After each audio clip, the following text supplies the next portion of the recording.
BPX TV Réseau, disponible partout. Sur les ondes, le canal 18.6 et sur vos réseaux préférés.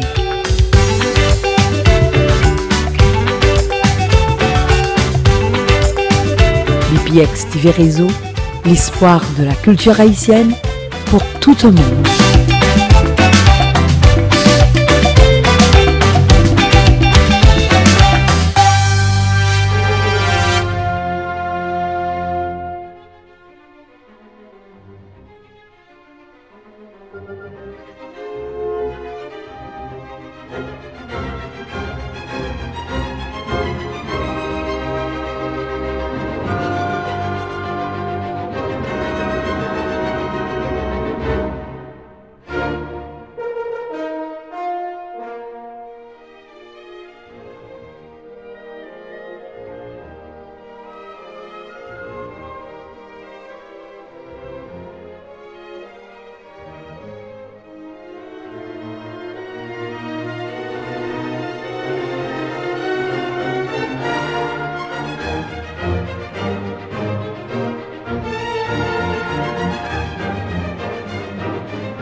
Donc, justement, il y a une belle activité qui va être faite là, qui a rapport avec héritage Haïti. Donc, nous connaissons parler de Haïti. Et bien, mois de mai, aux États-Unis, particulièrement dans la communauté haïtienne Miami, de célébrer en grande pompe. Nous allons regarder pour ça des conférenciers pour faire débattre avec Tchè Caroline, Jean Molestine. Nous voyons qu'il y a un groupe principal de l'école, tout c'est pas voilà, ça ici, mais c'est son grand frère. Donc, qui est sous panel là, nous allons regarder comment nous allons poser des questions, puisque nous connaissons une nécessité dans la communauté pour nous apprendre donc qui ça qui est les cultures haïtiennes, l'histoire d'Haïti et qui s'allie comment nous-mêmes sommes capables fiers d'être aussi haïtiens, même si nous connaissons Haïti a traversé une situation inédite, difficile, dramatique, mais ça va empêcher nous de parler des pays qui ça nous y et qui ça nous représente dans le monde. Donc, Gauthier National belle en forme, nous présentons pour BPX TV Réseau, nous sommes capables de vivre tout événement qui a passé dans la communauté dans la période mois de ça. Et c'est période fête de drapeau, période Haitian Heritage Month. Nous allons suivre ensemble.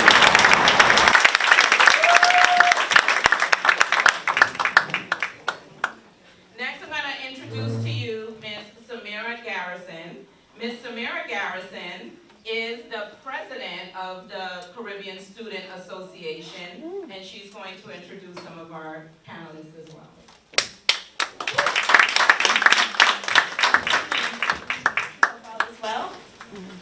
Today I'll be introducing Mr. Jean Monestime.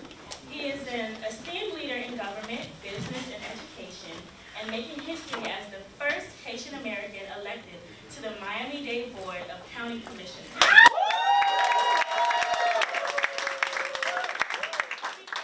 Chairman overseeing a $10.5 million budget in championing economic equity and improved transportation. A former city councilman and vice mayor of North Miami, Jean also leads international trade missions and remains deeply involved in community development and public service. Please welcome him.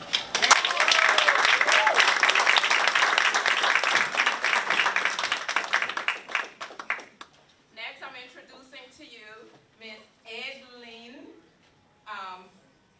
Francois, and she just really performed on this stage and danced her heart out. So let's give her a hand.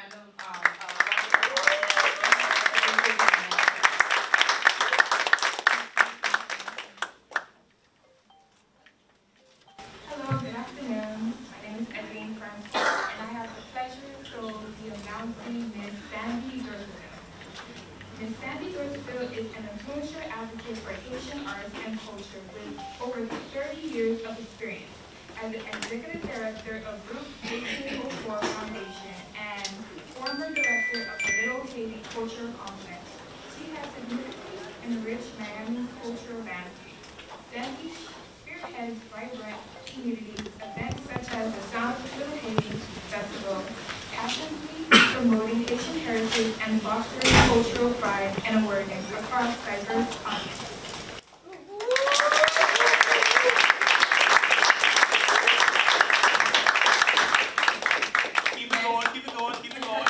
Next, I'm going to introduce Ms. Nyla Crawford, another one of our performers that was just adorning the stage. Come on up. Good evening, everyone. So I'm going to introduce Dr. Fabrice Leguet. He is a seasoned educational leader dedicated to student achievement and professional development within Miami-Dade County Public Schools. With over 29 years of experience as a teacher, principal, and administrator, he facilitates impactful educational reforms and professional development. A frequent speaker at national conferences, Dr. Fabrice is deeply committed to inclusive education, school improvement, and empowering students through leadership and innovation.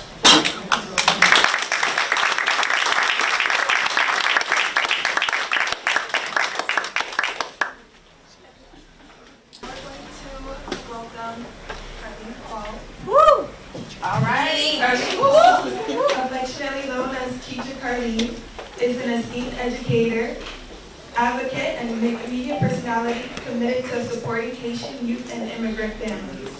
Founder of Haitian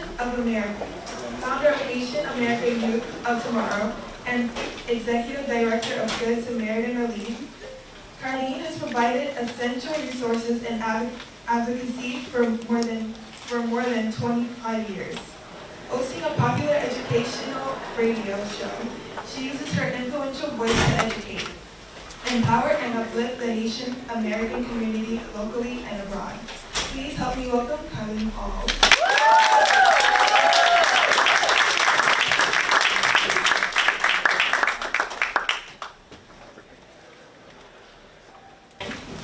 Okay, here's our moderator, Jane Garrison, my mommy.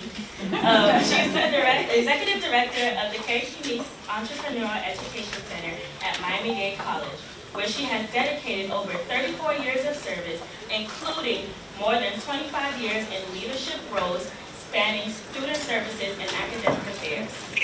In addition to her administrative leadership, she is also an adjunct faculty member teaching social sciences. Please welcome her.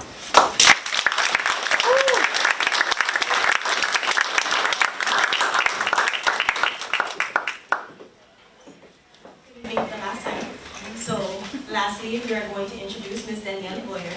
So Ms. Danielle Boyer serves as the first Vice President-elect of the United States Teachers.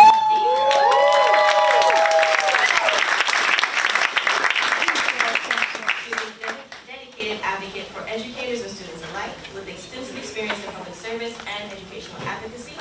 Ms. Danielle has notably championed policies enhancing teacher benefits and student opportunities. She has been recognized for securing substantial student loan forgiveness and advocating for equitable teacher compensation. She is deeply committed to supporting the Haitian American community, fostering civic engagement, and enhancing educational equity and representation. You guys can please welcome her up.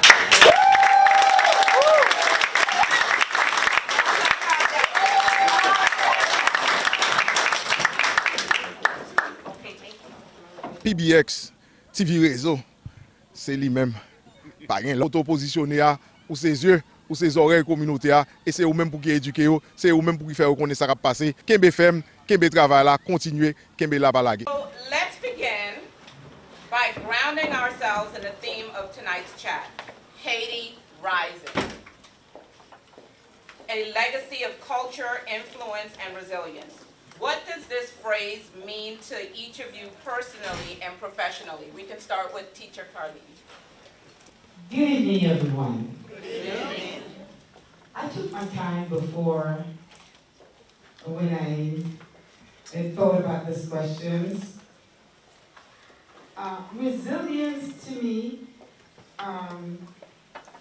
is something that the Haitian community has had to deal with over the past 50 years.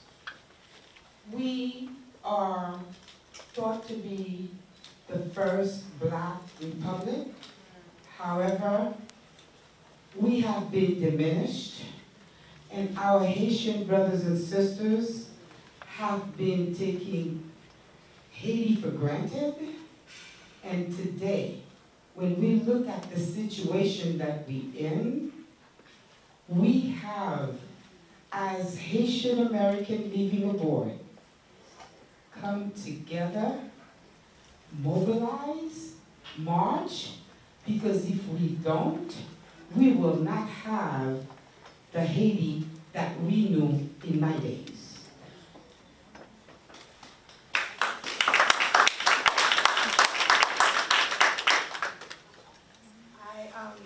Good evening, everyone. I recently came from Haiti, less than 2 weeks ago, from the Women's Congress in Haiti that was organized by IT Community Trust. And I think what that trip taught me was, yes, there are significant problems in Haiti, but the country still functions. And there are still strong people, specifically women from my experience, that are consistently doing wonderful things and providing for their families and still providing for the world and contributing to the world. So yes, there's significant work to be done, but in my heart, and now I see with my own 2 eyes that we definitely shouldn't be counted out. We're just a seed that is fertilizing itself to grow again.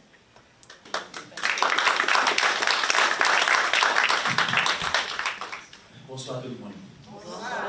I'm going to respond with an analogy.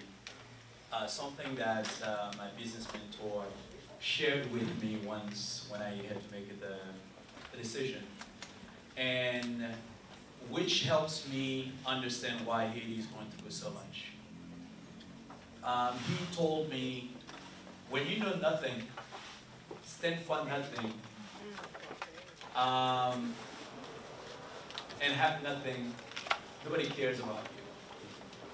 But when everyone start coming after you, it's because you have something that they want. You know something that they feel. And you stand for things that they don't believe in. And that's Haiti. So Haiti's challenges in the interference of the United States, France, Spain in the past, Great Britain in the past, Italy in the past, tells us that there are such greatness in that country that some fear. And that's why we're still facing so many challenges in the homeland. But as the topic tonight states, Haiti shall rise again.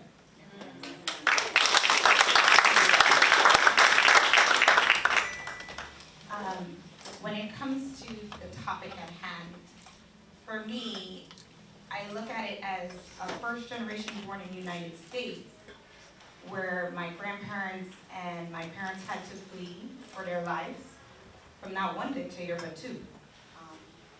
They had to flee from Dubai, and then they had to flee from Trujillo.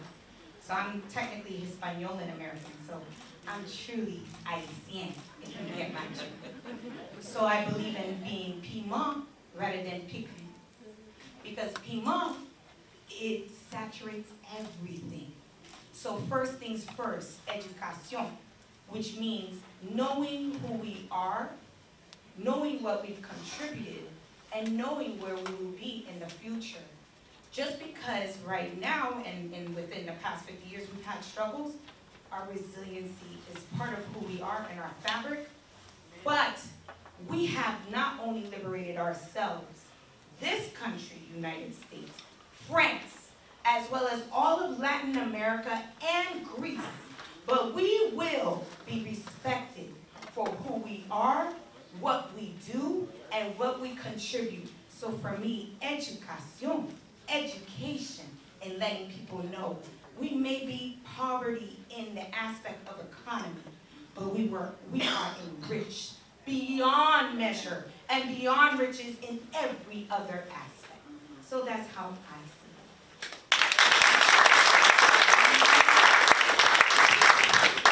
it. Good evening, everybody. I'm a historian. I love history. And it's difficult to talk about Haiti without considering history. And I say that respectfully. As Americans, we talk about how we freed ourselves from the French and the Louisiana Purchase and so forth. Why is that? The reason people think, oh, Louisiana Purchase is only one state. No, there's about 13 states. 1/3 of America became what we have today as a result of the efforts of Haitians.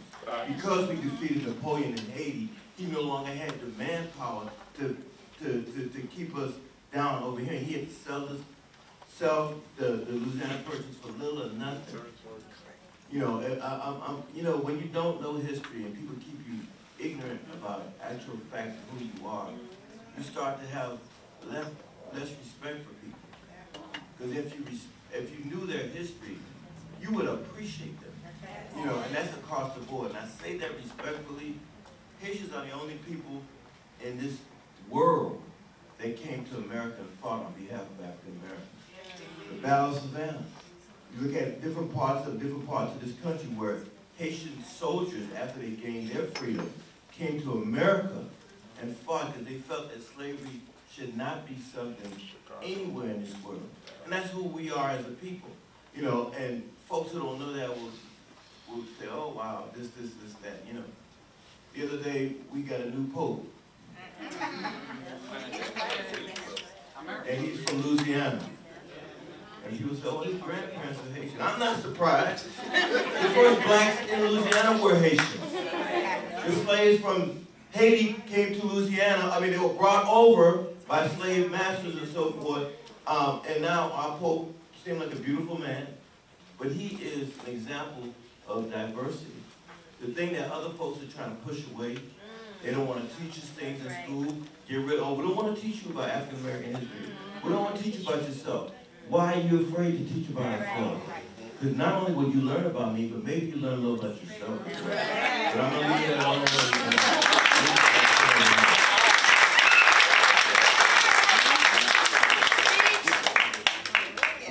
Boy, I stand on the shoulders of giants, and this brother next to me, I chose the seat because he got to keep me in check. So my disclaimer is that my views have nothing to do with Miami-Dade kind of culture student. I should have probably said a different bio. That way there's no association. But listen, our country, Haiti, man.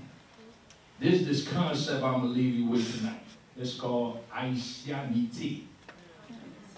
Haitianité. What does it mean to be Haitian, right? And we see the dances, we see the videos. So being in this field of education, one of the things that troubles me is our history, right? So if you ever have a conversation with a Haitian, right? The conversation is going to be long-winded. You have to tell you this whole story, right? Because that's how we came up. That's the pride that we have, right? So as an administrator, I have to learn to keep it short, right? Because it's just in my DNA. I can't change that. That's who I am. So with that said, you know, thinking about just even how did we defeat the French? Listen, the citadel that you guys saw, Haiti is this, probably, if you're in love with history, and it's just an amazing place. So these folks, they built these palaces, these forts, right? And they built them in threes, if you could imagine. So you have the citadel, but there's two other forts that protects the citadel. So when you're in Port-au-Prince, you have Fort Jacques. You have two other forts that protects that. When I tell you, you could not get into this country, right? And so when we talk about resiliency, I think about my family. I think about Moxie that has 5 kids. that has no job. For as long as I've known him, 30, 40 years, this guy never had a job. But guess what? He raised 5 kids. They went to school. They eat every day, right? And they live with a purpose. I don't know how they do it. I really don't. But I don't have any family members that starves themselves to death. So that's who we are, right? We're just an amazing people, and I'm glad that this conversation gets to shed a light of who we are and Ice Shiny Fit.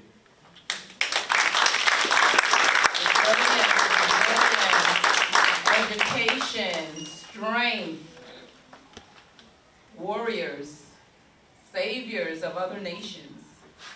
That's what I'm hearing from all of you. So understanding that and understanding Haiti and where all of us on this stage actually originated from, tell me, how has your Haitian heritage shaped your identity and influenced your path in your life and work? I mentioned I'm first generation born and I'm a Brooklyn Haitian, so let's get that right. I had no choice but to be a leader because I was raised to be a leader. So between my mom's family and my dad's family, I had no choice. Being the firstborn on U.S. soil, all the grandkids, 836 Crown Street. And I remember it started from home, being taught of my history. So my dad is Jean-Jacques Boyer, so he is related to President Jean-Pierre Boyer, which ruled the whole island for 26 years. He was the only one to do so. So I take it, I guess it's in my blood to be a revolutionary, so when I mention I am Pima rather than Piclise, that's for real. So I never knew to relinquish my power or to cower to anyone because I was taught to speak up and to right wrongs and to right injustices. So I was never told, oh, you're a girl, be quiet and sit in a corner. I was taught you must do right because you honor God and you honor others and the ancestors in particular, by doing the right thing. So for me, education came natural as well because majority of my family are educators. And so I knew the passion there was for that. And I taught at Miami Edison Senior High School as my first school. And some of my babies are in the crowd right now that I taught. And I will tell you, teaching there, I just felt at home. And I knew what was important was these children needed to see someone like them that was successful, that went to college, that they too can be successful too. And I became the department chair of history at that institution at a very young age. And I was also the sponsor of Afro-Haitian Club at that school, and so I made it a point that we had to learn traditional Haitian culture and dance and customs and all these things. And we worked together as a cohesiveness, our department, in making sure Haitian history was also included in the curriculum. I will tell you that transferred over further down when I went to North Miami Senior High School, it continued. Then North Day, and then at Miami Northwestern where I was able to successfully establish an ESOL program where everyone said it was impossible. And we've had our first Haitian Flag Day celebration 2 years ago. Never in that school's history has it ever been done. And tomorrow we celebrate again. So for me, I don't mind being the first because I like to set a blaze, a path for others to follow. It is my job, it is my duty, it is my honor, it is my privilege. And so I have no fault in what I do and how I speak because I speak for others and I stand on my ancestors and do it right.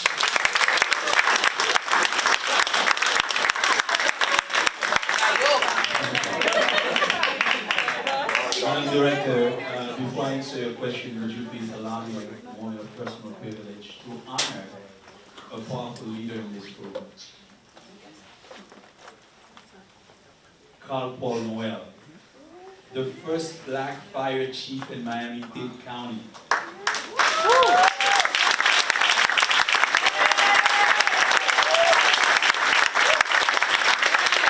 to see you, sir. Good to see you, sir. Good to see you.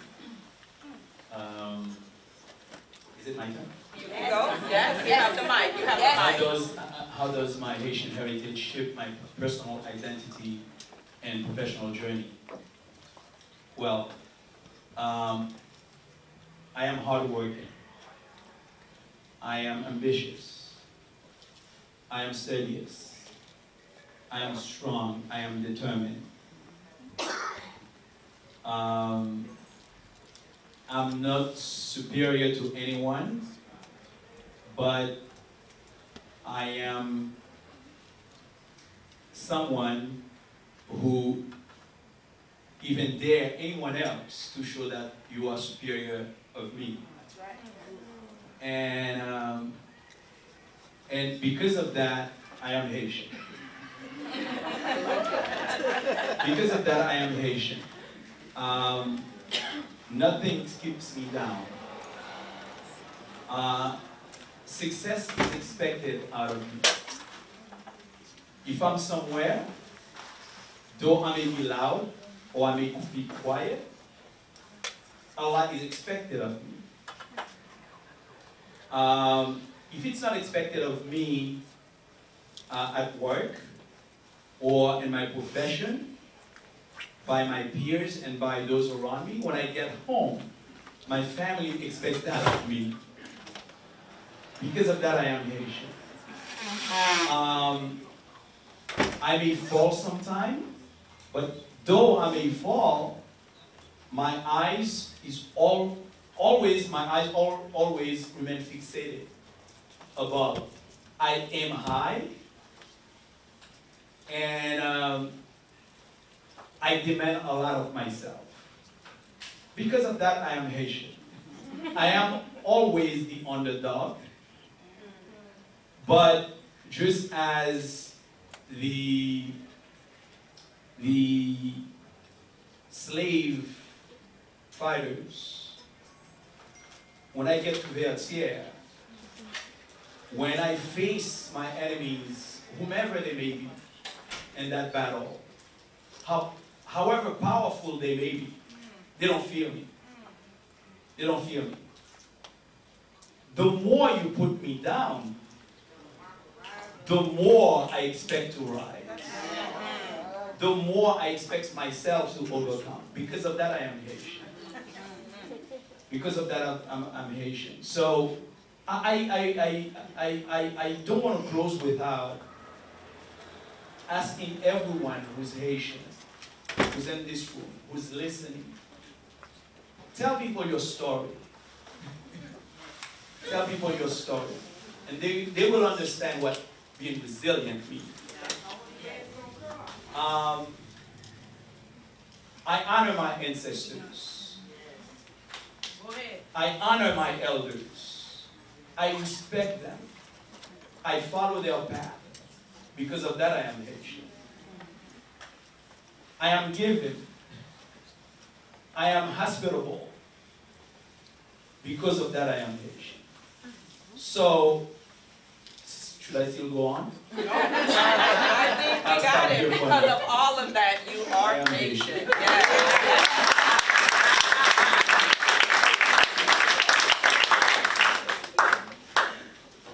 I'm Haitian for all the reasons that he said. What he said. But I do also want to give a lot of credit to what I was exposed to in my youth. And it's funny that I'm here. This is a full circle moment. I'm the only child, but I was raised by, I think, 13 of my cousins. All of whom were Miami-Dade college students at one point or another. All of them. And for years, she's taping now. For years, they belonged to the Evo Club. They belonged. They participated in activities, and they couldn't go if they didn't bring me. I was the baby, and if they wanted to go, what are you going to do at Miami-Dade that you can't bring her? So if you can bring her, then you can go. And I learned watching them celebrate their culture, watching them do community service, watching them march and protest, watching them dance. All of those things I was exposed to at 9, 10, 11 years old. And then later on grew up to go to Archbishop Curley, which is a small Catholic school in Italy. And then later on pursued an education at Howard, where I was a history major and majored in Caribbean history. So all of that, all of those things that I was exposed to gave me it reinforced my already strong sense of self. I always knew that I stood on strong shoulders, just from the people around me. And it was never about money, it was never about luxury. It was about being able to overcome anything and being able to love myself and my family, no matter what the television screen was showing, no matter what history news lines were being written. I just knew I was great, and I came from greatness. Ooh, so my career and how I organize my events and organize my interaction in the community, because I took that for granted because I had it my whole life. And it's very important to me. My daughter's in the audience, that my daughter has that same strong sense of self, and that every young person I come in contact with understands that you have to love yourself and respect yourself more than anyone else. And everything else after that is fluff. Everything else will fall into place.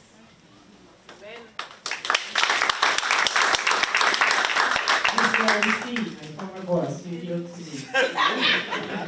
well, I grew up in a family that was always advocating for people. My family was always into education. My family, my uncle that was my idol, he was a professor. He's the one who taught me how to work with Haitian immigrants, because I came to the US at a very young age. And when I started working in Salisbury, Maryland with Haitian immigrants, and I realized that they needed somebody that can speak on their behalf. I was there. I was the voice of the voiceless. And when I went into college, I became the voice of the voiceless.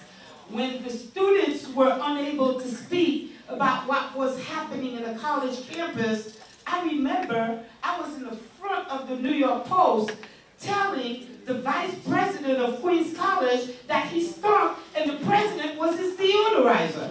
So I always stand up for the right causes. And when I moved to Florida, before I left New York City, I went to work in Salisbury, Maryland with Haitian immigrants that were picking up crops. And they did not know how to read and write. Guess what? My uncle, who was a professor that got me that summer job, I went to him one day and I said, it's about time those Haitian people can learn how to defend themselves, because the migrants in the field were killing them. They were picking up crop. They did not know how to read and write, and we started an ESOL program for them. And that's the job that brought me down to South Florida, where I had the opportunity to start working as a teacher at Key Biscayne Elementary, my first job. Well, let me tell you, being a Haitian and standing up for Haitian people like you, it is not an easy task. Because the same Haitian you're fighting for, they're going to be the ones raising you. But guess what? Don't give up. Because I remember growing up, I had other Haitian students who knew me as a resilient young lady, but didn't speak English, that fought for me. So I learned how to fight for others. And I'm going to tell you, today, if Haiti is the way it is, we all Haitian Americans need to start putting our head together, go to Washington, let them know we are not letting them take over our beautiful country, the pearl of the Antilles, and we still can be the beautiful country that we were, because we Haitian American, we have to start mobilizing, and we're going to do that. To the diaspora, so tell allow me, we have two over here, right? Dr. Laguerre and Principal Aristide. Again, we're asking about heritage and how it shaped your identity and influenced your path in your life work. You know, one of the things that, I'm going to be honest, my father bought a home in what we call Little Haiti back in 1967. Back then we called it Lemon City. Yeah. And I remember growing up in Lemon City, which is not that far from here. Later on, as I was in college and so forth, it turned into Little Haiti. When my dad bought that home, we were the only black family in our community. I mean, I'm talking about there was a 3-block radius, but that was it. And my dad, even though in the 60s, obviously, you know, segregation and so forth, my dad didn't see any of that. All he knew, he had money, he had been working hard, and he wanted a home. He bought a house right down 57th Street. And I saw that, and I just remember, even back then, comments were made and so forth.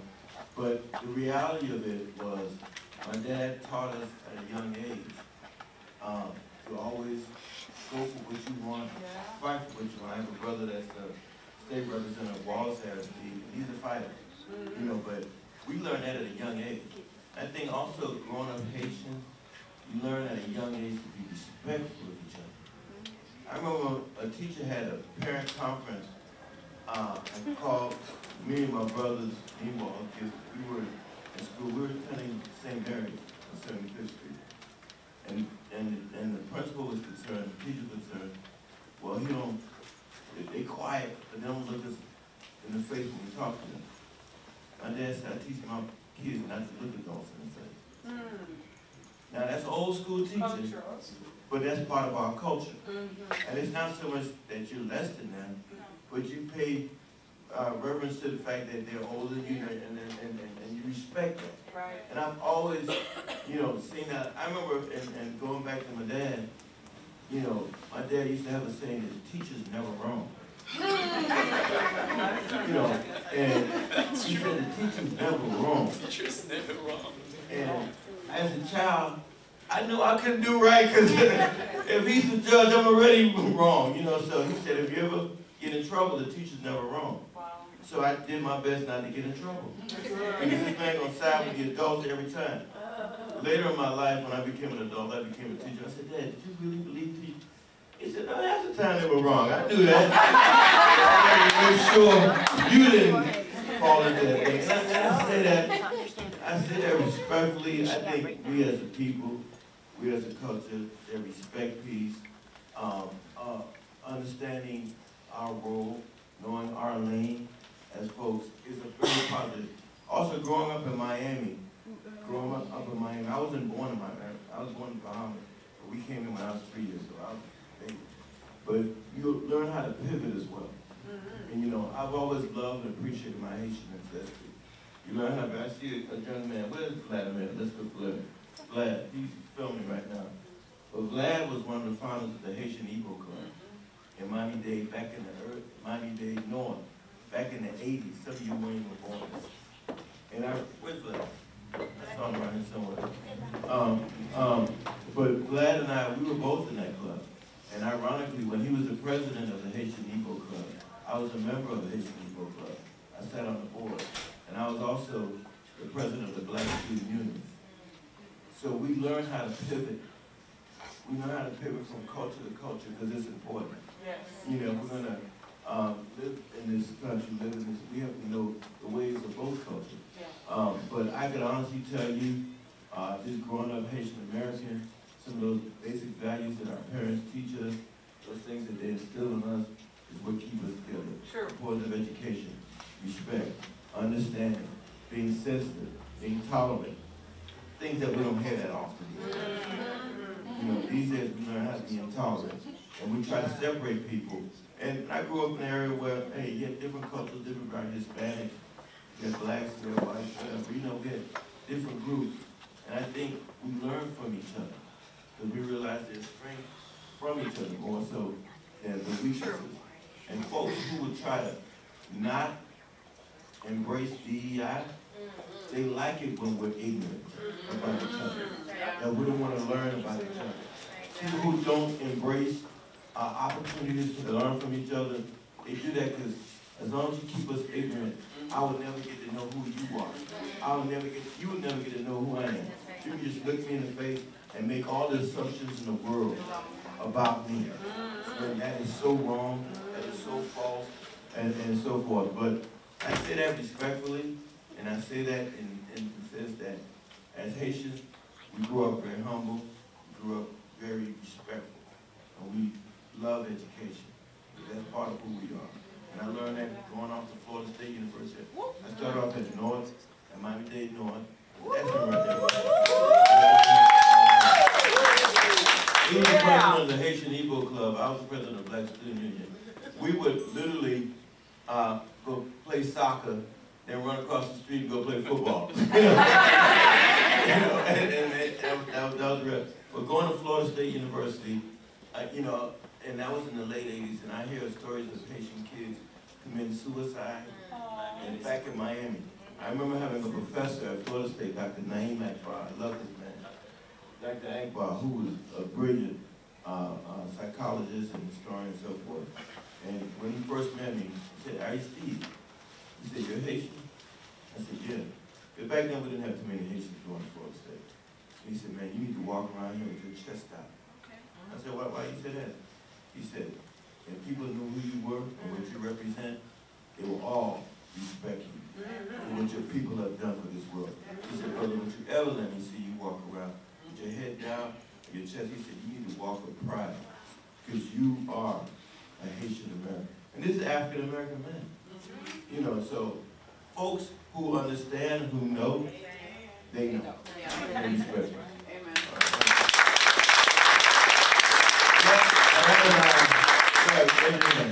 He looks much older than me, much older than me.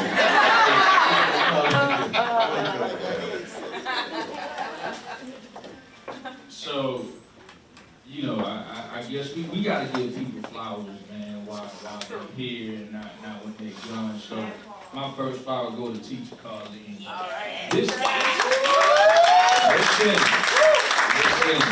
that lady is a giant. You understand? From meeting her back in the year 2000, coming over to North Miami Middle, doing a cultural presentation show around the month of May, and from that point on, she never stopped going. I mean, she's all over the place, has mentored so many, and I will tell you, have fought for us and continues to fight for us, right? And if it wasn't for her fight, I wouldn't be sitting here today. If it wasn't for this brother's fight, who's a mentor to all of us, we call him and Wallace, we call him the GOAT, greatest of all time, right? And I got Cassandra Holmes back there. Cassandra Holmes will tell you, we went to North Miami Senior High. I moved to North Miami. It was nothing but Jews in our neighborhood. We was only blacks, right? So going to North Miami, it was a handful of us, right? Look at Cassandra, look at me. We work. We work.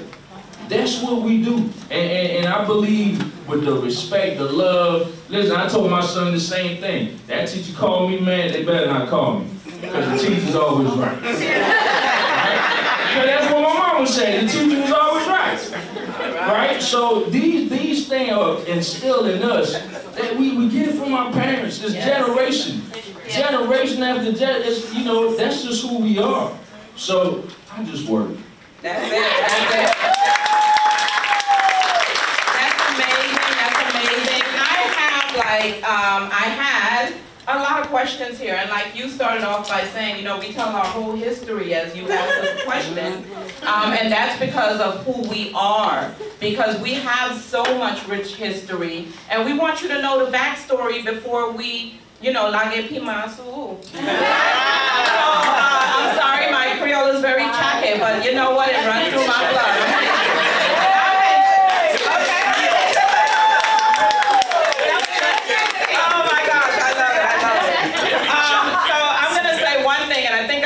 From many of you here tonight, And I know all the Haitians in the room understand this. There are the 3 L's and now there's a T that we need to add in there. So this is how I can tell you that Haitian culture has definitely shaped me. And that's l'école, l'église, and if you're not at one of them, you better be at bye-bye.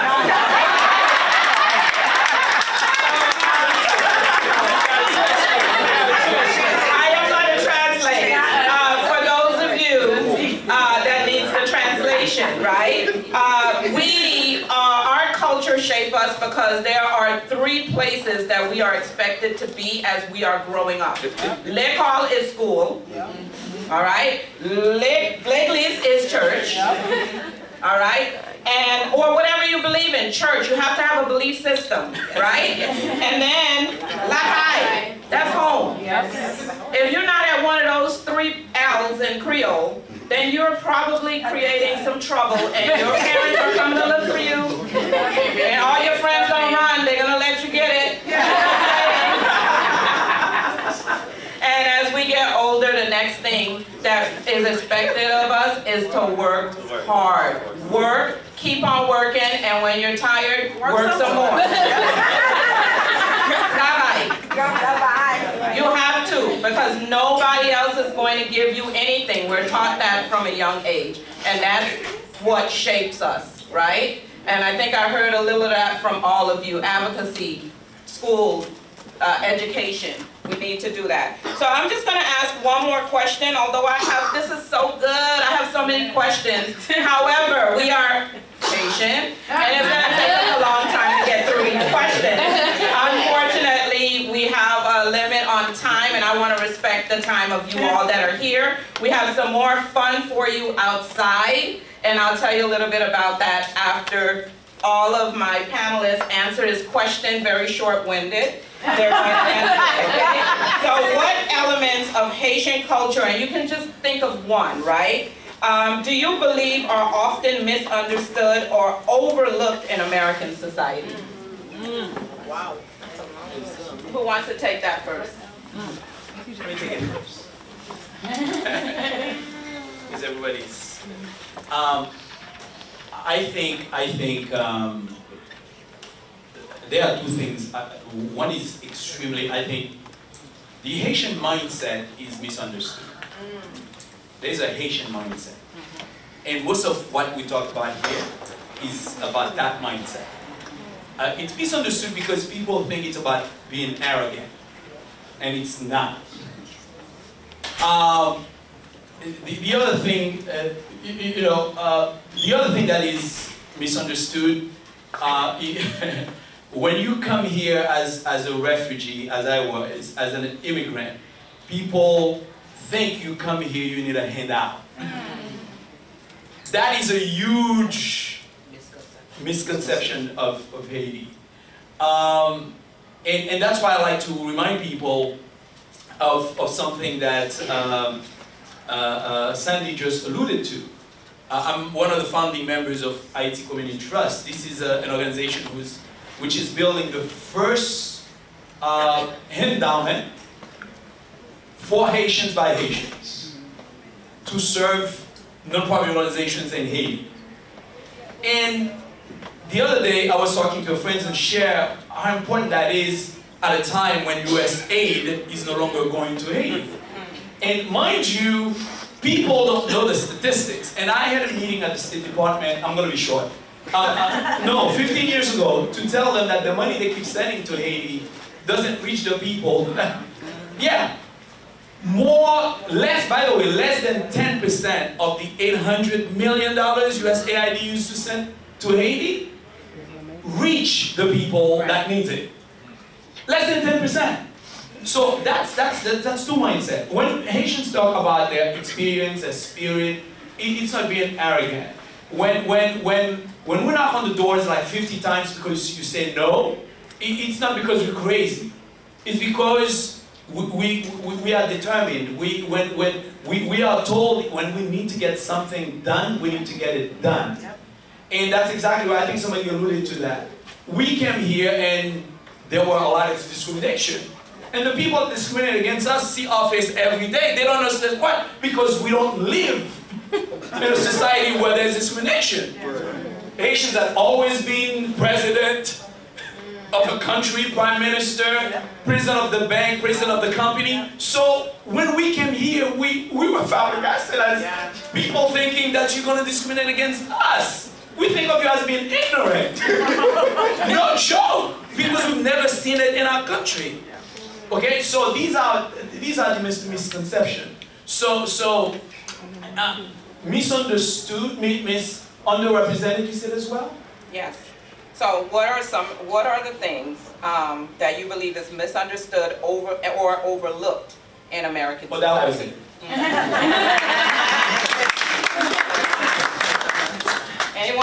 Anyone would like to add to that? We'll get one more response. What I'd like to add to that, they misunderstand the entire Haitian people.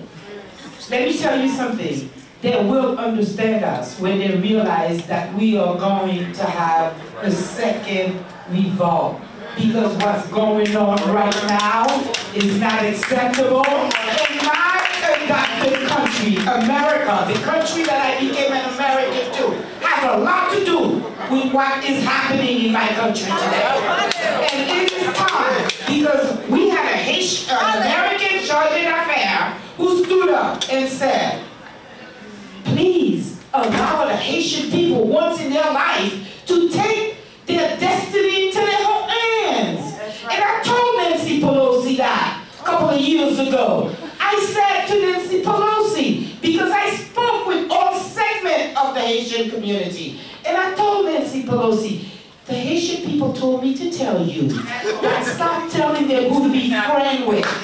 Stop telling them, stop choosing their prime minister. Stop telling them what to do, because we are a sovereign country. And in 2025, I watched a white congressman said the Haitian people should have stayed slaves to the French people. Let me tell you something. They think they're taking over here, but we have a surprise for them. And my Haitian brothers and sisters, let us mobilize. Let us get ready, because if we don't, we're going to lose Haiti.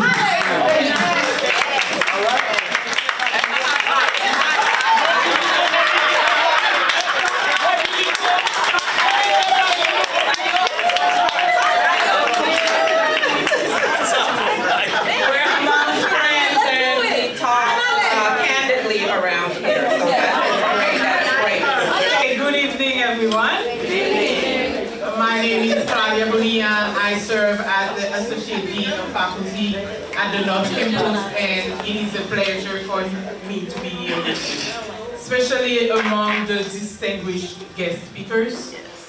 Sometimes we feel isolated and we have negative rhetoric coming to us, but when we sit in your company and we hear those great messages that make us powerful, and we want to go out there and fight. So thank you for that great message. It's extremely important as well for our students, our Haitian students, to hear those messages. And I'm grateful for President Vasquez Presraz and his cabinet for providing us the resources and support to put this together. So when Director Garrison told me that she showed me her list, and I'm like, I don't think they're gonna come Tuesday, 6 o'clock. We're not gonna have anyone. But I'm very surprised, and you did an amazing job.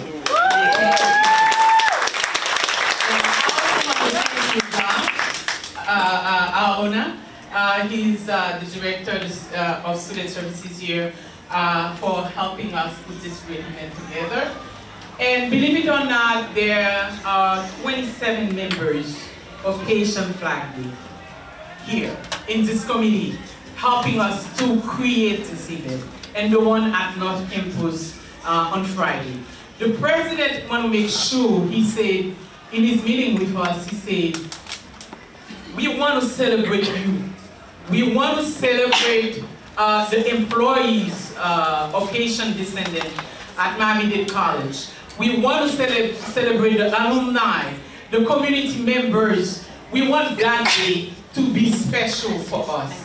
And he also said, for the people who are not Haitian, I want them to leave wanting to be Haitian. That was his message. And I'm very happy to be part of this celebration. And I also want to call my performers, my, where are they? Yes, Luens in China. Thank you so much for supporting us. And I know Butel and my other students, they're not here right now, right? And special thanks also to, where are my committee members? Are you there? Please stand up.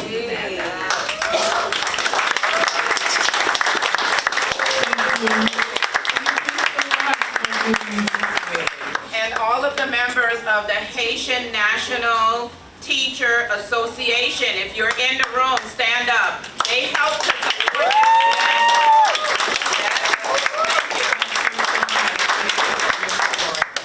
Okay, so let's continue to support one another and build an even stronger community together. I'm Haitian. Quel que soit côté dans le monde là, ko Miami, ko New York, ko Haiti ou bien ko nan Panyol, branché BPX. Enjoy. Regardez si il y a ici dans la salle là, regardez si il y a ici moi. Haiti, alam content well. Port-au-Prince, pour chambre ta vie well. Haiti, alam content well. Haïtien mes frères, pour chambre ta vie well. Depuis l'aéroport, moi senti me transformer. Radio, télévision, journaliste, tout est venu rencontrer. Yo sorti tout côté pour yo venir accueillir nous. Moi t'es tellement content, moi pas même qu'à parler. On chante tout le monde ensemble. À la content, à soyam dans pays, mes amis. À la content, à soyam avec famille, oui c'est oui. À la content.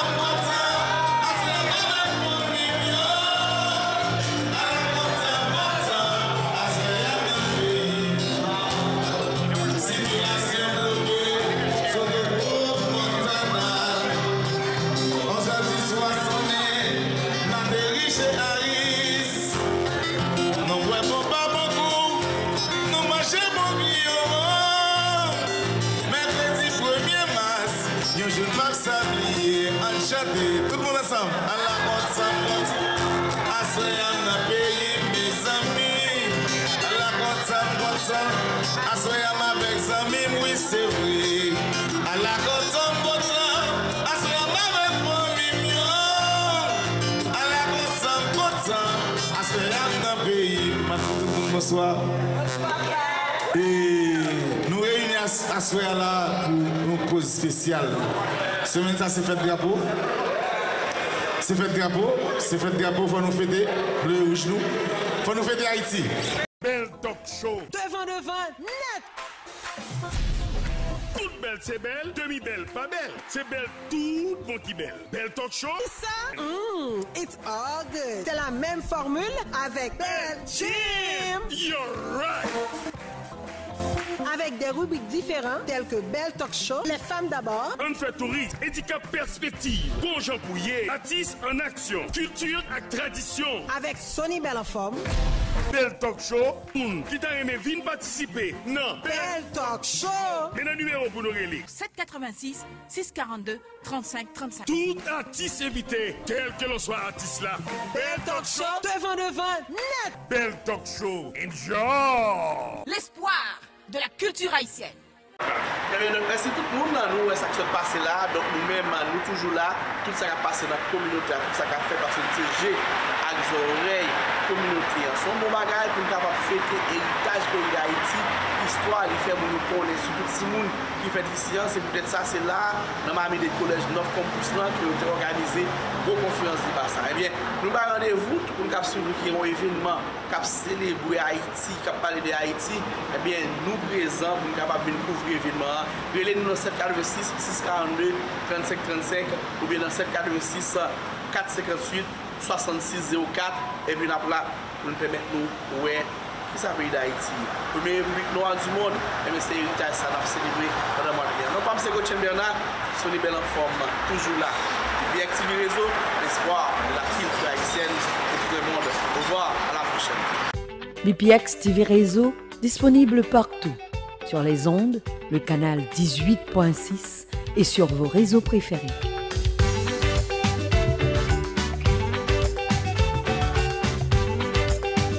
BPX TV Réseau, l'espoir de la culture haïtienne pour tout le monde.